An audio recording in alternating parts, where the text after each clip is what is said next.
हमारा चिंतन कठोपनिषद के ऊपर हो रहा दूसरी वल्ली पे। यमराजा इस दूसरी वल्ली के 17वें मंत्र में कहते हैं, यह ओमकार का आलंबन सर्वश्रेष्ठ है, परम है। इस आलंबन को जानकर, इसका सहारा लेकर, ये नींव है, आलंबन नींव। इस नींव को जान करके, सहारे को ला करके अच्छी तरह से जिसने जान लिया है, उसको अब उस साधक के पास बस एक आखिरी स्टेप बच गया, उस ब्रह्म तक पहुंचने के लिए। यह ओमकार की महिमा है। अब आत्म स्वरूप का विवरण करते हुए यमराज बताते हैं 18वें मंत्र में, भगवान श्री कृष्ण ने दूसरे अध्याय में आत्म तत्व का वर्णन किया तो यही श्लोक का कुछ मंत्र ऐसे हैं जो डिट्टो भगवत गीता के श्लोक बने हैं। विपश्चित शब्द आत्मा के लिए है। यह जो आत्मा नित्य है, ज्ञान स्वरूप है, ऐसी जो आत्मा है उसका कभी जन्म नहीं होता है। क्योंकि उसका जन्म नहीं होता है, इसलिए उसकी मृत्यु भी नहीं होती है। जिसका जन्म नहीं होता है उसकी मृत्यु हो ही नहीं सकती। जिसका सृजन होता है उसका विसर्जन भी होता है। जिसका सृजन नहीं हुआ उसकी मृत्यु कैसे हो सकती है? जिसका आरंभ भी नहीं है उसका अंत कैसे हो सकता है? न तो यह स्वयं किसी से हुआ है आत्मा, और न ही यह आत्मा उससे कुछ हुआ है। आत्मा से भी कुछ नहीं हुआ है। मतलब न तो ये किसी का कार्य है और न ही ये आत्मा किसी का कारण है। थोड़ा और समझे, यह सारी सृष्टि कार्य और कारण संबंध से चलती है। हम अपने माता पिता में से उत्पन्न हुए, पुष्ट हुए, शरीर में शक्ति आई तो हमने और जीव को जन्म दिया, इस संसार में ले आए। तो हम, अब समझना है, तो हम अपने माता पिता का कार्य थे और अपने संतानों के कारण बने।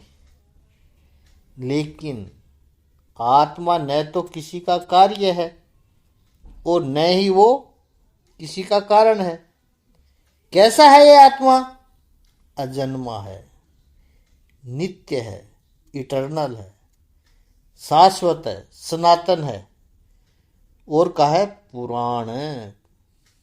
पुराण का अर्थ विशेष करके हिंदी में या राजस्थानी में कहते हैं पुराना। पुराना मतलब जूना, ओल्ड, ओल्ड है, वो अर्थ नहीं है। संस्कृत भाषा में पुराण शब्द की व्याख्या है कि है वो पहले का, लेकिन एब्सोल्यूट नहीं है। एब्सोल्यूट नहीं हो गया है, निकम्मा नहीं हो गया है। पूरा अपि नूतनम, पुराना, वो है पुराना। पुराना है फिर भी नया जैसा है, नया ही है। संसार में जैसे ऐसा होता ही है कि जैसे जैसे दिन बीतते चले जाते हैं तो चीजें खत्म होती जाती है। आत्मा ऐसा नहीं है, पुराण है, पूरा अपि नूतनम, वो पुराना है। इस आत्मा की जो ये प्राचीनता है वो इसकी शक्ति है, ये मानो। संसार का जो भी कोई होगा, सृजन होगा, जो कार्य कारण से जो बना होगा, उसकी प्राचीनता तो उसकी कमजोरी बन जाती है। इसलिए तो संसार में कोई पुराना बनना ही नहीं चाहता है। कोई मृत बनना ही नहीं चाहता है। लोग अपनी उम्र छुपाते हैं, 2-5 साल कम ही बताते हैं। शरीर तो अपनी उम्र दिखाने की कोशिश करता है, बाल सफ़ेद दिखाता है, लेकिन हम उसको काला करने की कोशिश करते हैं। छिपें, ये पुरानापन दिखे नहीं, लेकिन समझने वाले हैं वो तो समझ जाते हैं कि ये नेचुरल है और ये कलर वाला है, क्योंकि वो खुद भी तो वही करते हैं। तो आत्मा पुराना है, मतलब जितना वो प्राचीन होते जाता है उतना वो सशक्त होते जाता है। उसकी प्राचीनता उसकी ऑथेंटिसिटी है, उसकी सत्यता है। शरीर का हनन हो जाए फिर भी इसका नाश नहीं होता है। शरीर का नाश होता है, मृत्यु शरीर की होती है, आत्मा की नहीं। आत्मा तो आकर इस शरीर में रहता है, बस आकर। अब देखिए, यमराज उस विद्या की शुरुआत कर रहे हैं जो नचिकेता ने पूछी थी कि मृत्यु के बाद क्या होता है। यह बात तो यमराज ने बता दी कि मृत्यु के बाद आत्मा मरती नहीं है, मरता है शरीर, आत्मा नहीं मरती है। यह अगला मंत्र भी भगवत गीता में ही है। कोई इस आत्मा को हंता समझता है, यानी इच्छा करे इसको मार दूं किसी ने, असंभव है। कोई मरने वाला इस आत्मा को मरा हुआ समझे तो वो दोनों ही नहीं जानते हैं। विषय ऐसा है, थोड़ा और समझ लें इसको, थोड़ी गूढ़ रहस्य की बातें हैं, इनको क्लियर करना पड़ता है। विषय ऐसा है कि एक मर रहा है और दूसरा मार रहा है, तो मारने वाला यह समझता है कि मैं इस आत्मा को मार डालूंगा, और मरने वाला यह समझता है कि यह मारेगा तो मैं मर जाऊंगा, मेरी आत्मा मर जाएगी। तो एक मारने वाला हुआ, एक मरने वाला हुआ, ये दोनों ही नहीं समझ रहे हैं, क्योंकि आत्मा न तो मारने वाला है और न ही मरने वाला है। दोनों चले जाते हैं, लेकिन आत्मा हमेशा रहता है। मारने वाला कौन था? शरीर था। मारने वाला उस शरीर में रहा हुआ मन था, उसके गलत विचार थे, उसकी धारणाएं थी गलत। वो जो मारने के लिए उद्यत हुए। आत्मा किसी को नहीं मारता है। और जो मरा वो भी शरीर मरा, आत्मा नहीं मरती है। यह आत्मा कैसी है? तो जो हृदय रूपी गुफा में रहने वाला यह आत्मा, यमराजा कह रहा है, ये जीवात्मा के हृदय में जाकर रहता है। अति सूक्ष्म है,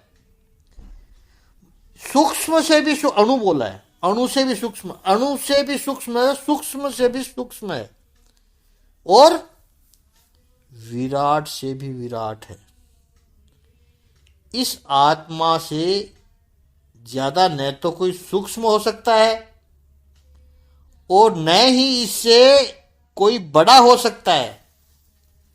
सबसे छोटा होगा वो भी आत्मा है, क्योंकि जो छोटे से छोटा जीव होता है उसमें भी आत्मा तो होती है। चींटी हो गई, जैसे ही बड़े बड़े हाथी, उनमें भी आत्मा तो है, चेतना तो होती ही है। वो आत्मा रहती कहाँ है? हृदय रूपी गुफा में। अब मेडिकल साइंस तो हार्ट कहेगा, तो उसको पकड़ के मत बैठना। एक रूप में वो सही ही है, क्योंकि पूरे शरीर को चलाने के लिए मेडिकल साइंस कहता है कि मोस्ट इम्पोर्टेंट ऑर्गन्स हार्ट है। हृदय अगर न रहा तो बाकी पूरे शरीर की कोई कीमत ही नहीं है। कोई व्यक्ति आपसे आकर यह कहे कि कोई रिश्तेदार है हमारे नज़दीक के, वो कैसे हैं, कहेगा सब ठीक है, बस हृदय नहीं चलता है। तो अगर हृदय नहीं चलेगा तो अच्छी से अच्छी आंखें भी देख नहीं पाएगी। बाकी के ऑर्गन्स कुछ ज़्यादा भी खराब हो तो भी चल जाएगा। आंखें देख बिल्कुल बंद कर देगी तो भी आप जी सकते हो। कान बिल्कुल सुनना बंद कर दे तो आप जी सकते हैं। हाथ रहे, पैर रहे न रहे तो भी हम जी सकते हैं। बस हार्ट चलता रहे। इसलिए तो लाइफ है कि नहीं, ये मेडिकल साइंस डिसाइड कैसे करता है लाइफ है कि नहीं, हार्ट बीट्स है कि नहीं। मेडिकल साइंस ये नहीं कहेगा कि देख सकता है कि नहीं देख सकता है, सुन सकता है कि नहीं सुन सकता है, कुछ नहीं कहेगा ऐसा। आप भोजन भी न करोगे कोई चिंता नहीं है, बस हार्ट बीट्स है कि नहीं है, बाकी सब होता रहेगा। लेकिन हार्ट बीट्स नहीं होगी तो मेडिकल साइंस कहेगा कि इसकी कहानी पूरी हो गई, खेल खत्म हो गया इसका। तो हृदय बहुत महत्वपूर्ण है। यूं कहे कि आधुनिक युग की विडंबना तो यह है कि अस्तित्व के केंद्र को बुद्धि समझा और उससे बढ़कर कोई बेईमानी हो ही नहीं सकती है।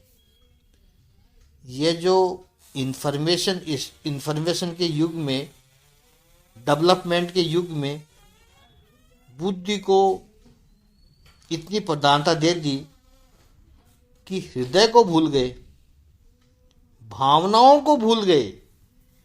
याद रखना है कि केवल अपने अस्तित्व का नहीं, समग्र अस्तित्व का केंद्र है हार्ट। वो जब तक रहे, भावनाएं मैन रेशनल प्रोडक्ट है, वो तो बाई प्रोडक्ट है। महत्वपूर्ण यह है कि इमोशनल प्रोडक्ट है। और जहां जहां भी हमने रैशनैलिटी के जोर से इमोशन दबा दिए, वहां पर हमारी समस्याएं हुई है। हमने प्रकृति से प्रेम करना छोड़ दिया, हमने बुद्धि से प्रकृति को नाश करना शुरू किया तो समस्या आ गई, पोल्यूशन हो गया, ग्लोबल वार्मिंग। क्योंकि हमने प्रकृति से प्रेम करना छोड़ दिया, हमने मनुष्यों से प्रेम करना छोड़ दिया, हमने मनुष्यों को मैन्युपुलेट करना शुरू किया। मैं ऐसा सोचूंगा तो वो ये करेगा, मैं ऐसा करूंगा तो वो ये करूंगा, शतरंज की चाल चलने लग गई। इमोशन छोड़ दिए तो संबंधों में तनाव आ गया। शुरू में बुद्धि आ गई। हार्ट अगर शुरू में रहता, इमोशन रहते, तो अस्तित्व का केंद्र है हृदय। आत्मा कहाँ है? हृदय में। हृदय की भावनाओं को संभाल कर रखता है आत्मा, ताजा रखता है। वो ही इस शरीर की सृष्टि का आनंद ले सकता है। उस आत्मा की महिमा को कौन जान सकता है? यमराज ने कहा कि पहले तो वो कामना रहित हो, परमात्मा के समीप कौन जा सकता है? इस पर हम कल चिंतन करेंगे। बहुत अच्छा चिंतन है ओम श्री सच्चिदानंद भगवान की जय। ओम श्री आनंद कंद भगवान की जय।